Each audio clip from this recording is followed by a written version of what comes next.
Mes chers Coutrillons, c'est avec un grand plaisir que je vous retrouve cette année pour faire à nouveau le point sur les projets structurants de la commune.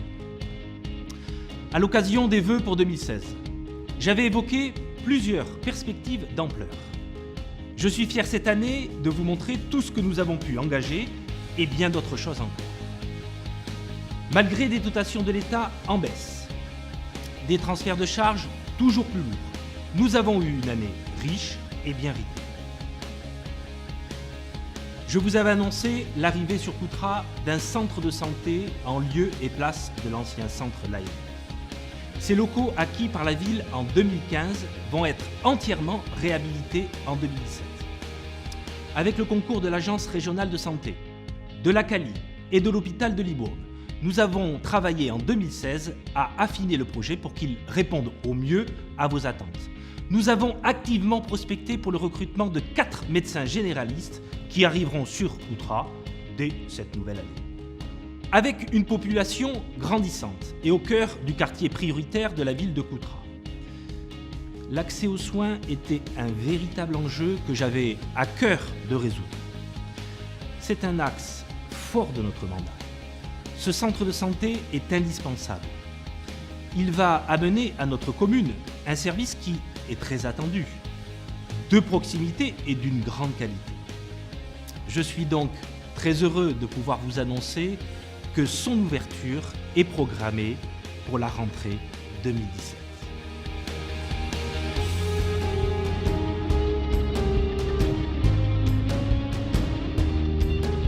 Notre commune connaît un taux de chômage plus important que la moyenne du territoire. Il était primordial qu'avec l'accueil de nouvelles entreprises créatrices d'emplois, nous soyons aussi en capacité d'accompagner des personnes en rupture avec la formation et le travail.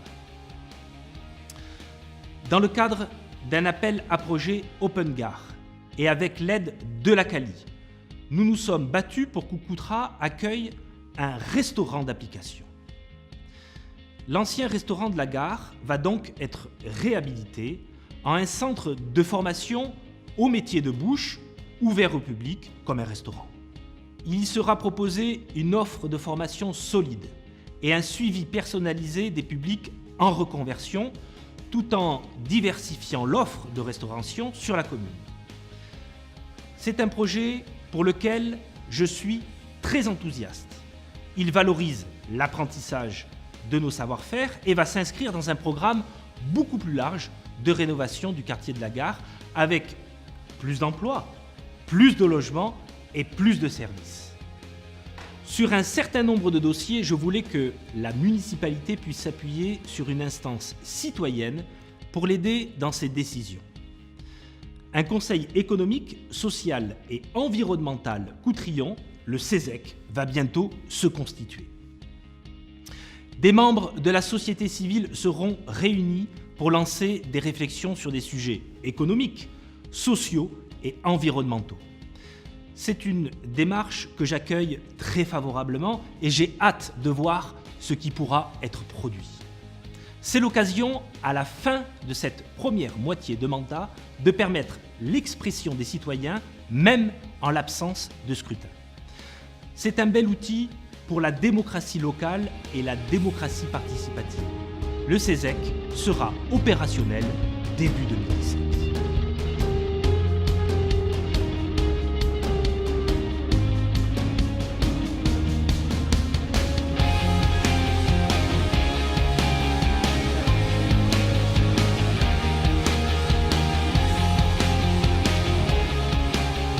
À notre arrivée en 2014, nous avions le souhait d'avoir sur la commune 2 événements majeurs qui rythmeraient l'année.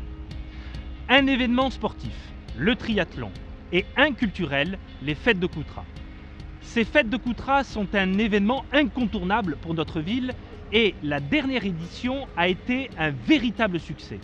Cette année, ces fêtes vont prendre une nouvelle dimension. Elles auront pour thème le Pays Basque et marqueront le début de la nouvelle saison culturelle 2017-2018.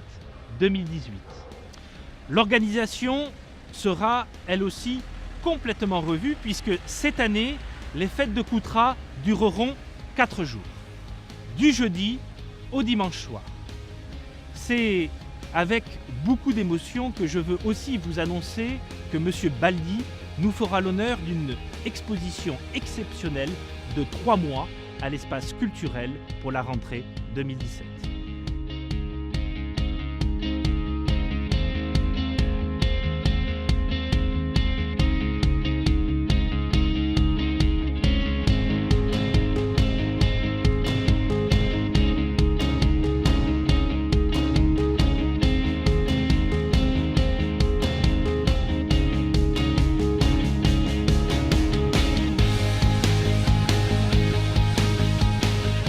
Vous le savez, je mets un point d'honneur à rendre à la ville de Coutras ses lettres de noblesse, et cela passe par la valorisation de son patrimoine naturel et de ses atouts touristiques. En 2017, nous lancerons les travaux de la passerelle sur la Drôle afin de reconnecter les 2 rives et de dynamiser les activités nature et sport. La véloroute empruntera la passerelle qui fera le lien entre le centre-ville, le centre aquatique et la guinguette. C'est un équipement auquel je crois beaucoup car il s'inscrit dans un vaste plan pour l'écotourisme. La passerelle sera achevée pour la fin d'année 2017, venant ainsi compléter l'offre de loisirs. 2 sentiers de randonnée vont également être réaménagés, en lien avec le circuit de la véloroute et le site Nénov.